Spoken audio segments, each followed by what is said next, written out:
Не знам од кога не сум била навамо, овде беа ливади и бавчи, гледам некои ликови од младоста. Овде сум поминала дел од детството и од младоста. Од овде секој ден до Јана Москоменски и назад. Зошто јас овде меѓу луѓе кои ќе говорат за економијата? Еве ќе ви кажам зошто. Секогаш се враќам назад во антиката, ќе се вратам и сега. Еден умен филозоф Платон прво почна со држава. Идеална држава. Држава што ќе ја управуваат најумните, филозофите. Ама виде дека и тие не се безгрешни. Заврши со закони. Зошто? Зошто веруваше во политика, во границите на правото. По него, Аристотел направи разлика меѓу добри и лоши држави, меѓу добро и лошо владење. Лошото владење го препознавате и јас еве сега со еден речник од антиката ќе кажам што е тоа. Велеше Аристотел, ако монархот управува во општо добро, тогаш тоа е добро владење. Ако неколку темина владеат заради општото добро, тогаш е тоа аристократија. Ако мнозинството владеат во интерес на заедницата, може да зборуваме за демократија, иако не беше љубител. Ама, ако овој првиот, самиот, владее спротивно на општиот интерес, тој е тиранин. Го препознавате ли? Ако овие неколкумина владеат заради олигархиските цели, тогаш е тоа олигархија. Ги препознавате ли? Ако овие мнозинството не владеат заради општите интереси, туку заради личните интереси, тогаш е тоа демагогија или охлократија. Ние живееме во вакви системи. Од антиката до денеска се зборува за нешто што се вика еуномија, владење според законот. Не, ние имаме аномија, секојдневно кршење на законите. Затоа јас сакав да кажам дека ако од антиката до денеска се зборува не само за политика, туку и за економија и етика, ете ви го триаголникот кој што гарантира добро владење. За жал, него во оваа држава го нема. Не само што Македонија е слаба држава, за жал Македонија е држава во пропаѓање. Секој ден можете да го препознаете тоа. И јас ќе се обидам низ неколку примери да го докажам тоа. Европската Унија прво настана како Европска заедница. Како? Со заедницата за јаглен и челик. Значи, економијата и беше најважна. И тоа зошто јагленот и челикот? За да стави крај на војните и да почне нешто што ќе се вика Кантов вечен мир, да не војуваат државите меѓу себе. Затоа Шуман и Конрад Аденауер седнаа заедно. Понатаму, толку се срамам кога знам дека и во оваа влада постои едно тело што се вика Социјално-економски совет. Сте чуле нешто да работи? Социјално-економскиот совет во светот е врзан за социјално-економските права. По Првата светска војна, Вајмарската република прв пат промовира социјално-економски права и орган Социјално-економски совет. Зошто? За тамо да разговараат и да преговараат трудот и капиталот, синдикатите и представниците на капиталот. Не знам колку закони поминале низ собранието, меѓутоа никогаш синдикатите не биле поканети и покрај нашите барања за нивна вклученост во расправата за прашања што се однесуваат на работниците и на вработените. Често пати велам дека сум горда на студенти на кои сум им напишала препораки за Лондонската школа за економија и политички науки. Неизини основачи се чувените филозофи Сидне и Беатриса Веб. Што велеа тие синдикалисти? Дека треба да се укине домот на лордовите и да се замени со тело во кое ќе соработуваат трудот и капиталот. Што сакам да кажам? Ако немаме силни институции, тогаш нема да имаме ни добри закони. Ние немаме институции, а не добри институции. Правен илузионизам владее во оваа земја со оваа власт. Не знам дали знаете, најдов една бројка дека во моментов има речиси 5890 закони, замислете, се донесени за 30 години.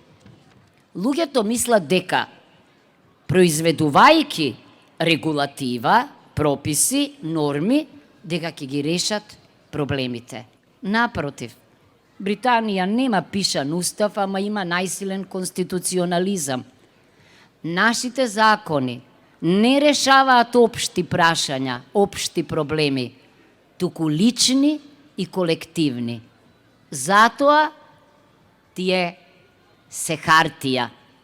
Затоа не се носат во редовна процедура, најчесто се носат во скратена постапка. Зошто?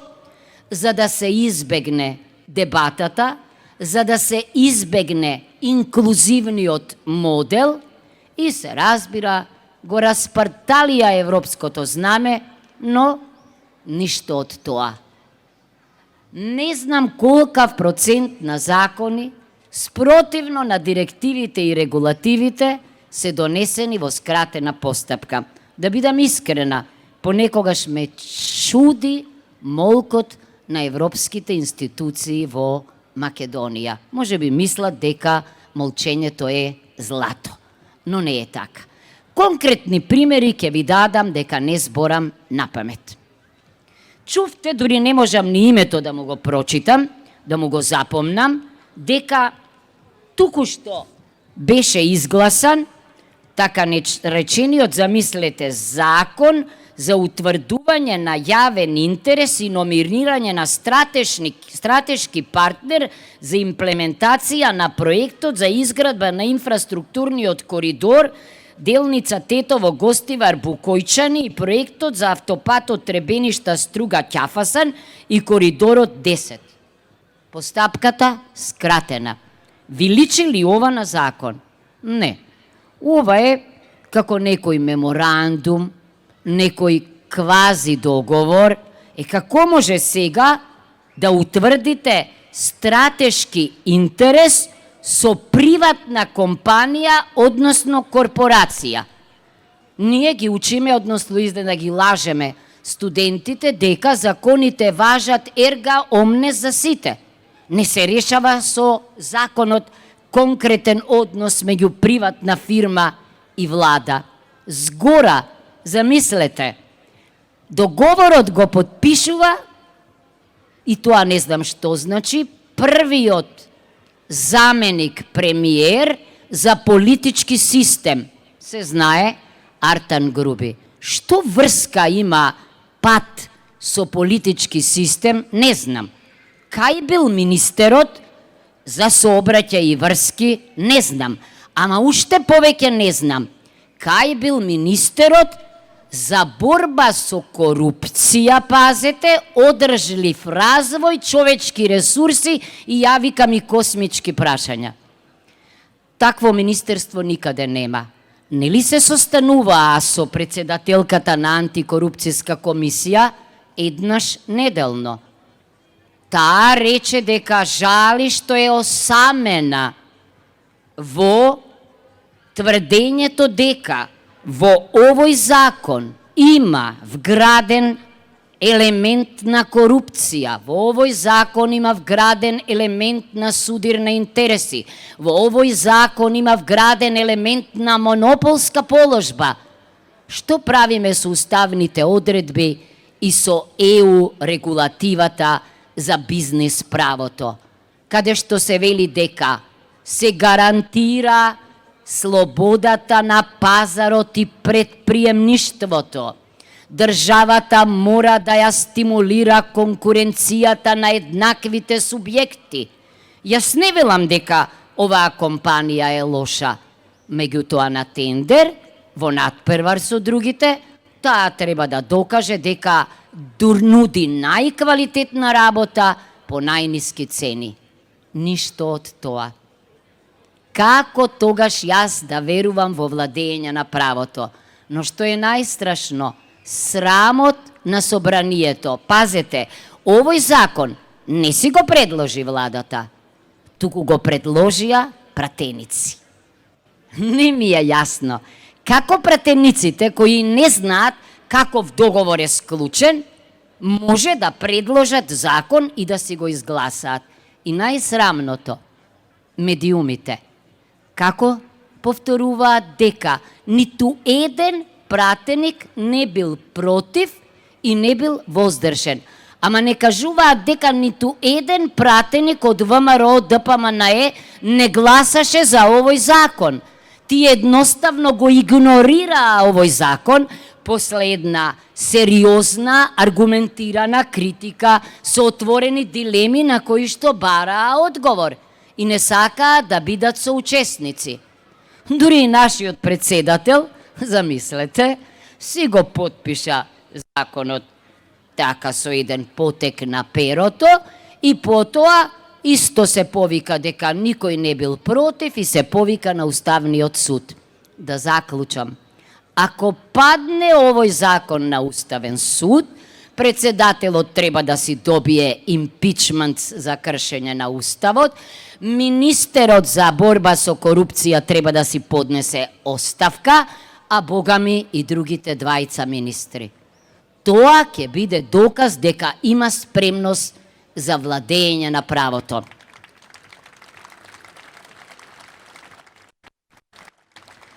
Не сакам да должам.